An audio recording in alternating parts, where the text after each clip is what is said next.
بسم اللہ الرحمن الرحیم۔ تمام امت مسلمہ بالخصوص وطن عزیز جموں و کشمیر کے تمام ہی لوگ موسمی حالات سے باخبر ہے۔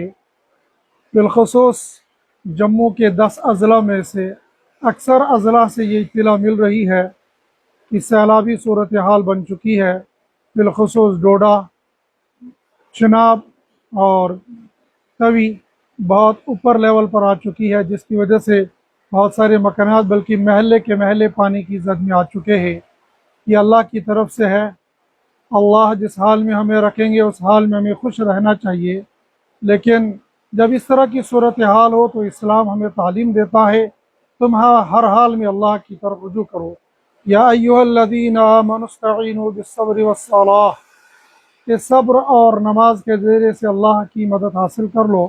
اس موقع پر ایک تو ہم لوگ 2 رکعت نماز صلاۃ التوبہ صلاۃ الحاجت پڑھ کر اللہ کی طرف رجوع کریں۔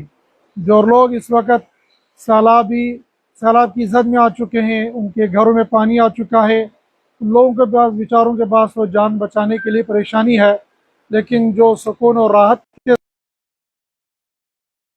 اہل ہمارے مدارس ہیں، 2 رکعت نماز صلاۃ الحاجت صلاۃ التوبہ کا اسی طریقے سورۃ الیاسین پڑھ کر اللہ سے مدد مانگے اور اللہ سے عافیت مانگے کہ اللہ اس بارش کے اندر آپ رحمت کی بارش بنا دے، پریشانی، سیلاب اور حالات کے شکار سے ہم سب کو اللہ بچائے۔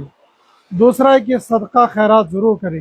آپ کے اطراف اور اکناف میں جو کوئی مدرسے والے ہیں یا کوئی غریب ہے تو ان کے اکاؤنٹ میں فوراً، چونکہ آج کوئی مشکل نہیں ہے، نمبر ہے، اسکینر ضرور موجود ہوگا، تو 5 روپے 10 روپے صدقہ خیرات ضرور کریں۔ صدقہ خیرات کرنے سے بھی یہ حالات بدل جاتے ہیں۔ دعاؤں کا اہتمام کرے، سورہ یاسین پڑھے اور صدقہ خیرات کر لے۔ اور آخری گزارش یہ ہے کہ اپنی اطراف اور اکناف میں خیر خبر رکھے۔ جو ہمارے ساتھی دریا کے کنارے ہیں، چاہے ادارے ہوں، چاہے مسجدیں ہوں، چاہے گھر ہوں، اور وہ کسی بھی مذہب سے تعلق رکھتے ہو، ان کو دعوت دیتے مسجد میں آنے کی، مدرسے میں آنے کی، گھروں میں آنے کی، کہ ان کے رہنے کا، کھانے کا، پینے کا سارا انتظام ہم مدرسوں میں کر سکے، مسجدوں میں کر سکے، یا جن لوگوں کے پاس گھر بڑے ہیں گھروں میں انتظام کر لے۔ لیکن شہروں کے اندر عام طور پر گھر چھوٹے چھوٹے ہوتے ہیں یا کم ہوتے ہیں، تو ہماری مسجدیں الحمدللہ وسیع ہیں۔